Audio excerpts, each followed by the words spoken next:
Self-reflection versus cultural suicide. Western nations like Australia, Europe, and the United States are magnets for millions of people seeking safety, freedom, and opportunity. Yet these same societies are told their cultures are toxic, their flags offensive, and their histories shameful. How can a culture admired by outsiders become one so eager to dismantle itself? Is this noble self-reflection or a slow march toward cultural suicide? Numbers don't lie globally. People of European descent make up around 11 to 14% of the world's population. That's barely 1 in 10.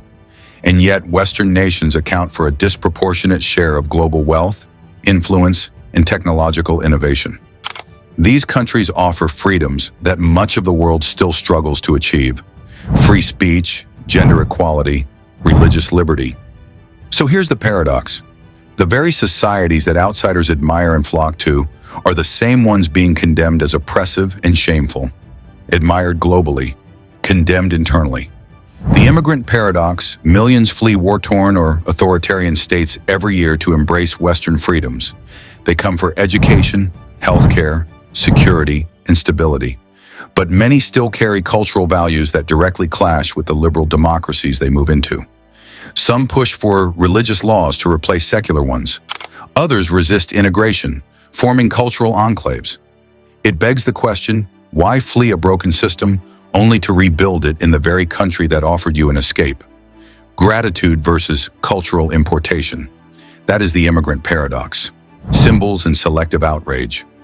In Australia, flying the national flag on Australia Day is often branded nationalism, even racism. Yet flying Palestinian flags, Ukrainian flags, or Aboriginal flags is celebrated as a sign of solidarity and moral courage. Why is one symbol shamed while others are praised? This contradiction reveals something deeper. Pride in national identity has been recast as arrogance, while disowning it has become a badge of virtue. National pride versus global solidarity. Protest narratives. The double standard becomes even clearer when we look at recent protests. When pro-Palestinian rallies swept Australian cities, there were no headlines about extremists or terrorists in the crowd. Burning the Australian flag was played down. Waving flags linked to militant groups was ignored. But when an anti-immigration march took place, the narrative was immediate. Nazis leading the protest. Headlines everywhere. The truth? Both protests likely contained extreme elements, yet only one side was amplified. And here's the irony. Wearing the Australian flag inside Parliament House on National Flag Day was criticized as divisive, while burning that same flag in the streets was brushed off as political expression. The backlash is building. Watch this space: media, power, and silence. The media plays a powerful role in shaping how we see ourselves. When a white person commits a crime against a minority, it becomes a national headline, sparking outrage and debate. But when the reverse happens, when a minority commits violence against a white victim, it is often buried, downplayed, or ignored.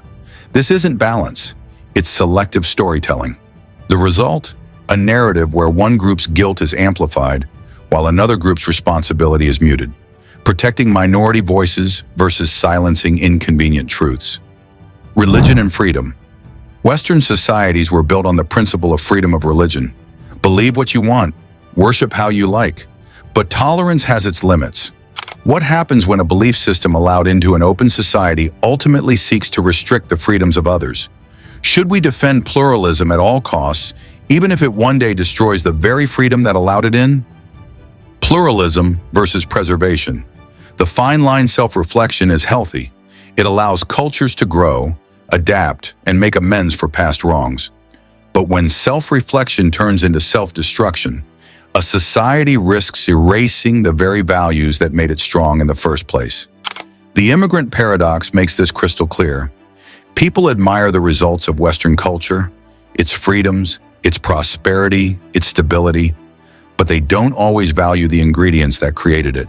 So the West faces a choice: remain endlessly self-critical or start defending its own survival. Interesting facts, the inconvenient truths. 1. White Europeans make up less than 1 in 7 people worldwide, yet dominate global culture and technology. 2. Australia's foreign-born population is nearly 30%, one of the highest in the world. 3. The Roman Empire welcomed waves of outsiders, questioned its own traditions, and eventually collapsed from within. 4. Surveys show many migrants still prefer stricter laws and cultural norms from their homelands, even after moving to liberal democracies. 5. Nations like Japan and Poland tightly guard their cultural identity, yet they're rarely criticized for nationalism the way Western nations are. Every empire in history believed it was too powerful to collapse, until it collapsed. The West's greatest strength has always been its willingness to critique itself. But maybe the real test is knowing when to stop dismantling and start defending the culture that millions risk everything to be part of. Because at some point, self-reflection can become self-destruction.